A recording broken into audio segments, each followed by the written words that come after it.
नमस्कार, मैं हूं शम्स ताहिर खान और आप देख रहे हैं वारदात। 89 मुकदमे जिसके सर हो, 10 मुकदमों में जिसकी गिरफ्तारी पुलिस के लिए जरूरी हो और 40 मुकदमे पहले से ही अदालत में चल रहे हैं, उस लॉरेंस बिश्नोई को पिछले 14 महीने से जेल से कभी बाहर निकाला ही नहीं गया और न ही अगले 12 महीने तक लॉरेंस बिश्नोई को हिंदुस्तान के किसी भी राज्य की पुलिस पूछताछ के नाम पर जेल से बाहर ला सकती है। दरअसल खुद गृह मंत्रालय ने एक धारा के तहत लॉरेंस बिश्नोई को ऐसा सुरक्षा कवच दे रखा है कि अगस्त 2025 से पहले लॉरेंस बिश्नोई को अहमदाबाद की साबरमती जेल से बाहर निकाला ही नहीं जा सकता। पूरे देश में मौजूद कुल 1319 जेलों में से अगर किसी एक जेल पर सबकी निगाहें हैं तो वो यही जेल है। कहने को गुजरात की कुल 16 जेलों में से ये एक सेंट्रल जेल है, लेकिन अहमदाबाद में मौजूद यही वो साबरमती सेंट्रल जेल है जो इस वक्त हाल के वक्त में पुलिस और मीडिया के बनाए सबसे बड़े गैंगस्टर लॉरेंस बिश्नोई का पता है।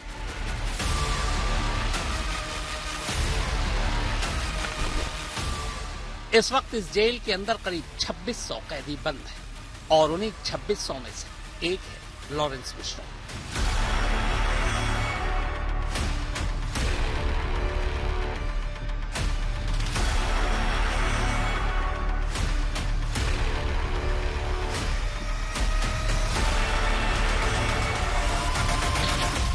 साबरमती जेल के दो हिस्से हैं, एक नई जेल और एक पुरानी जेल। लॉरेंस इस वक्त पुरानी जेल में बंद है। पुरानी जेल के एक अलग हिस्से में एक साथ 10 कमरे हैं, उनमें से 9 खाली हैं, जबकि 10वें कमरे में लॉरेंस पिछले 14 महीने से अकेले रह रहा है।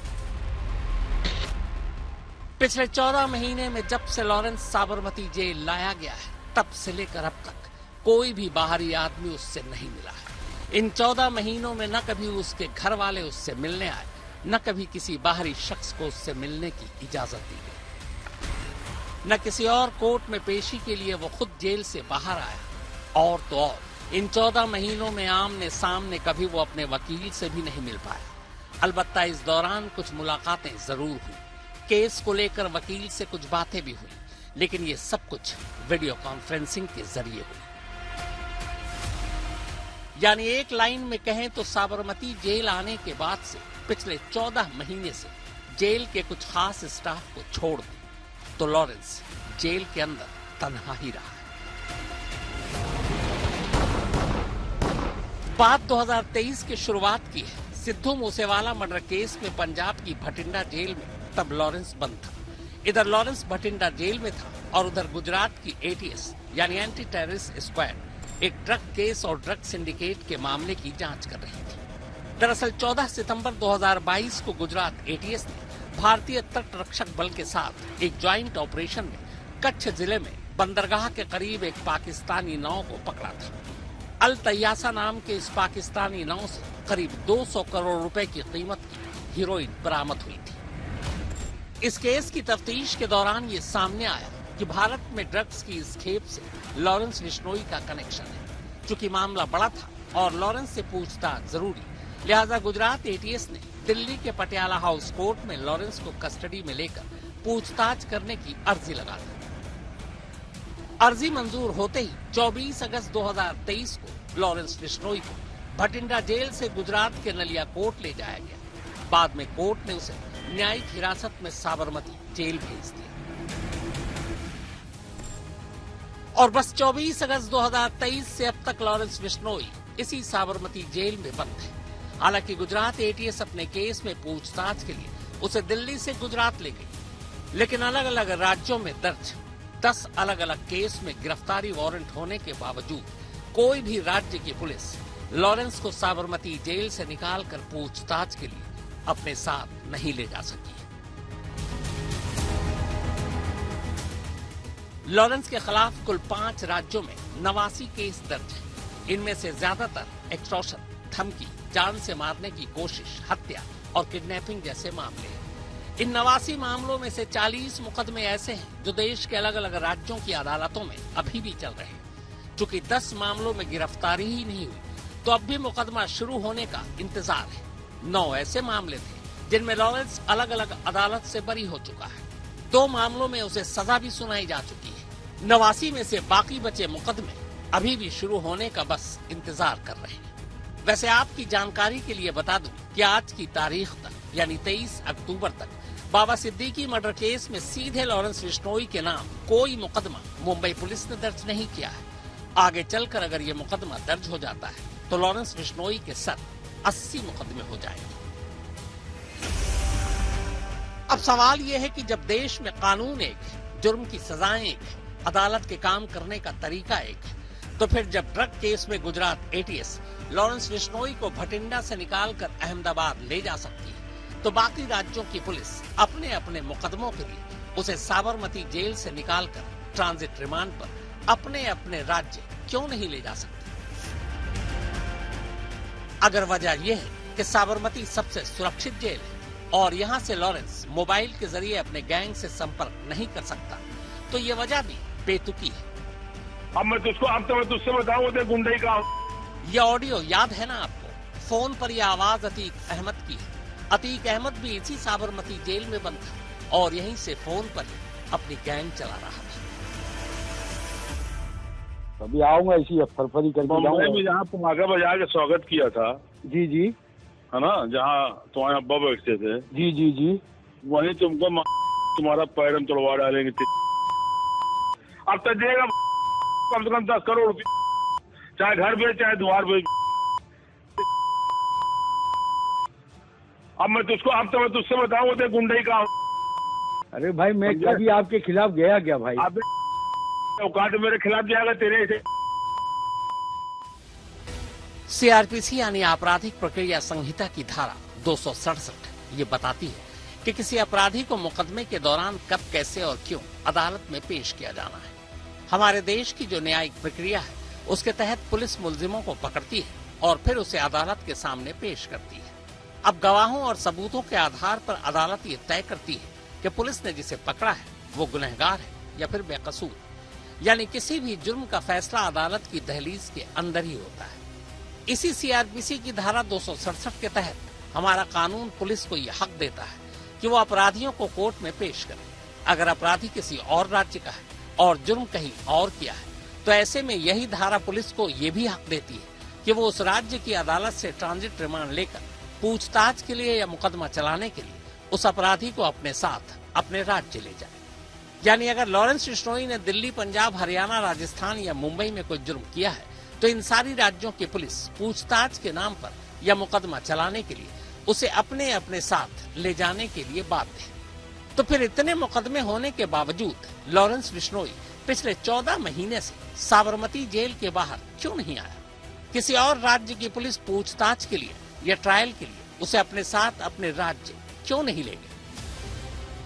तो जिस तरह सीआरपीसी की धारा 267 एक अपराधी को ट्रांजिट रिमांड पर ले जाने, पुलिस हिरासत में पूछताछ करने या अदालत में पेश कर मुकदमा चलाने की इजाजत देती है, ठीक उसके उलट सीआरपीसी की धारा 268 इन तमाम अधिकारों को काट देती है। और सीआरपीसी की यही धारा 268 लॉरेंस बिश्नोई का इस वक्त सबसे बड़ा सुरक्षा कवच है। हालांकि नई आईपीसी और सीआरपीसी में इस धारा का नाम और नंबर दोनों बदल दिए गए हैं, लेकिन अधिकार वही है।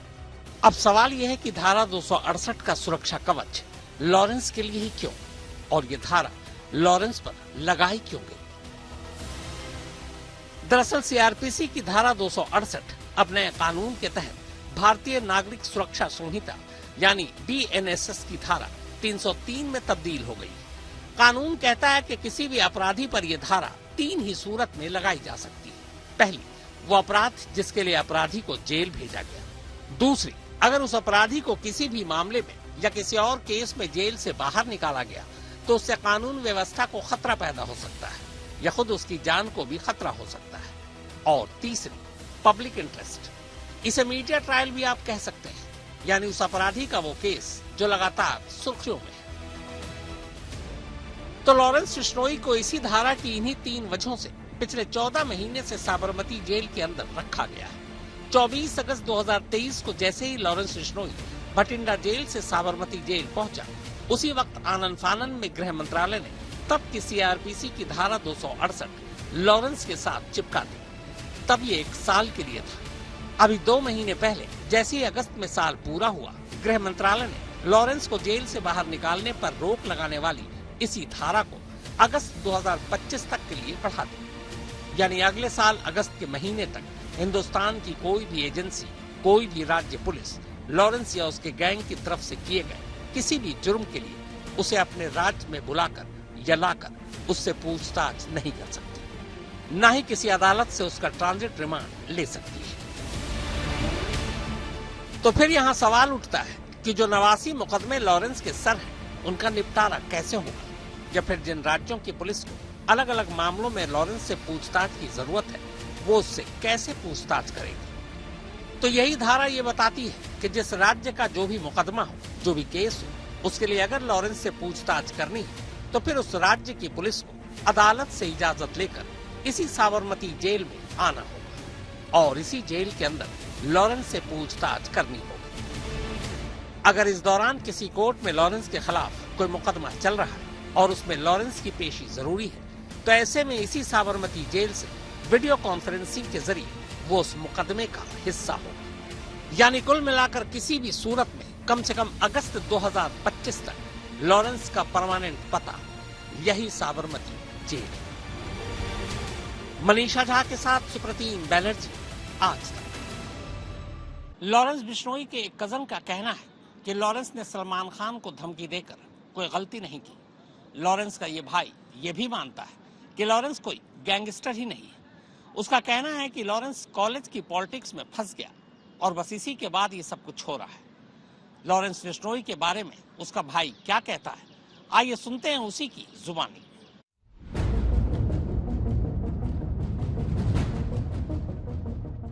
वो चंडीगढ़ चला गया। चंडीगढ़ जैसे स्टूडेंटों में होता है, बाहर जाता है, तो ये इलेक्शन की कोई बात थी, इलेक्शन उन्होंने लड़ा।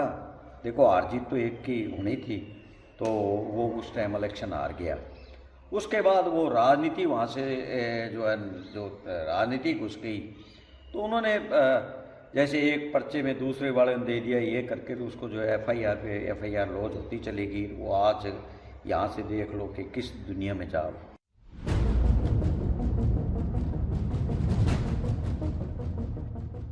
हमारी जो भावना है वही लॉरेंस की भावना है, और लॉरेंस ने कोई इतनी बड़ी कोई अपराध नहीं किया था। उसने एक ही बात कही थी कि आप जो है समाज का हमारा जो मुकाम गुरु जम्बेश्वर भगवान का समाधि स्थल है, वहाँ जाके आप जो है माफ़ी मांग लो समाज से, तो समाज आपको माफ़ करेगा। उसने ये नहीं कहा कि मैं माफ़ करूँगा, उन्होंने कहा समाज माफ़ करेगा।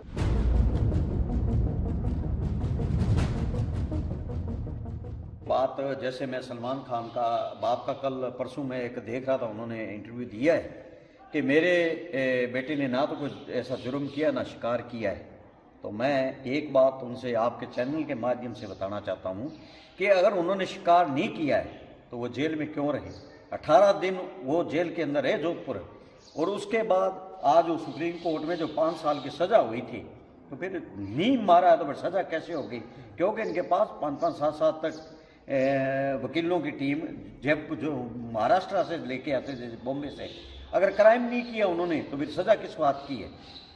तो ऐसी कोई बात नहीं है। वो क्योंकि उनका जो वो कह रहे हैं कि मेरा जो है लड़के को जो है पैसे के लिए तंग कर रहे हैं, कोई ऐसी बात नहीं है। वो गुमराह कर रहे हैं, मीडिया को गुमराह कर रहे हैं, दुनिया को गुमराह कर रहे हैं।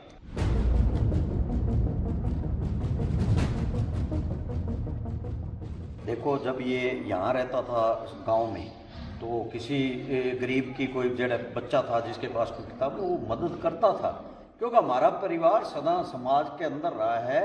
और समाज की कोई आ जाता है, ये नहीं बिश्नोई समाज से, कोई भी अदर समाज से आ जाता है तो उसकी मदद करता है, तो वो मदद करता था। भावना वही है। वो चलो जिस लाइन में चला गया, या तो उसको पता है या भगवान को पता है या सारी मीडिया को पता होगा, लेकिन वो सदा इस तरह था कि मदद करना वो करता था, मदद करता है।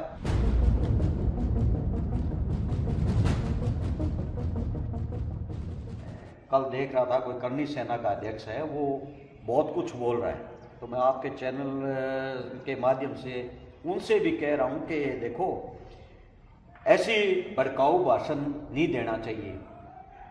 क्या पता कौन सी घटना, और वो कभी कह रहे हैं जी हम 1 करोड़ दे देंगे, 2 करोड़ दे देंगे, खत्म कर देंगे। तो ये देखो चैनलों में इससे हर समाज की दूरी बढ़ती है। हम भगवान के भेजे हुए बंदे सभी एक ही हैं, तो उनको थोड़ा सा अगर वो उस करनी सेना के अध्यक्ष हो, उनको अपनी जिम्मेवारी समझनी चाहिए। और ये जो ऐसे जो बयान दे रहे हैं, ये बयान नहीं देने चाहिए। तो वारदात में फिलहाल इतना ही, मगर देश और दुनिया की बाकी खबरों के लिए आप देखते रहिए आज तक।